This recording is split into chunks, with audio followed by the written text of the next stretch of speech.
The notion that Canada's primary role abroad is to keep the peace is a child's argument.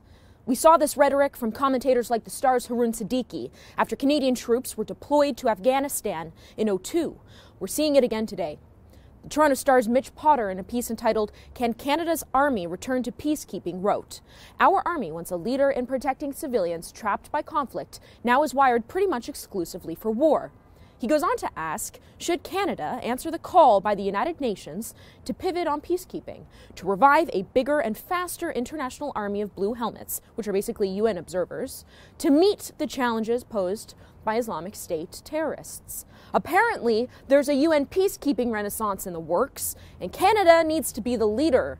There's just one problem. There's no peace to keep in the Middle East. The whole region is on fire. Who would you even keep the peace between? And the threats we face aren't exactly cooperative with blue helmets.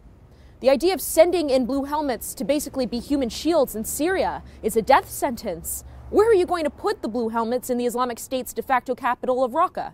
Or in Hama, where yesterday a new video was posted of ISIS beheading 8 Shiite Muslims? Or how about in Mosul? There aren't even borders in the region anymore.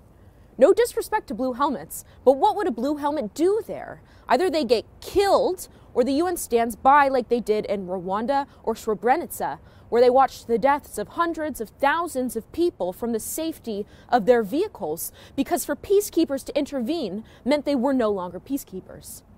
Blue helmet further implies you're under the mandate of the United Nations. What does that mean? That means Russia and China have a veto. We're not talking about peacekeeping through NATO here, a coalition of the willing. A blue helmet is code for what only Russia and China will approve, because both countries have a veto. Do we really want to give Russia and China a veto over our foreign policy? It's a child's argument, as I said, to say, can't we get back to the day where we sent blue helmets and that's all soldiers are for? It's an unserious daydream about what the primary role of Canada's military is.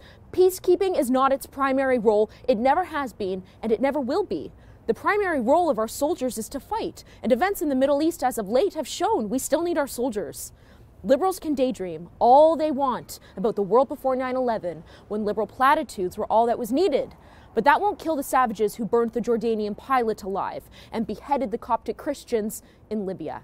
It's not just a cop-out to reduce our army to peacekeepers. It's a cop-out that rewards our enemies. It's a cop-out that denigrates our own military, and a cop-out that diverts us from the work that needs to be done.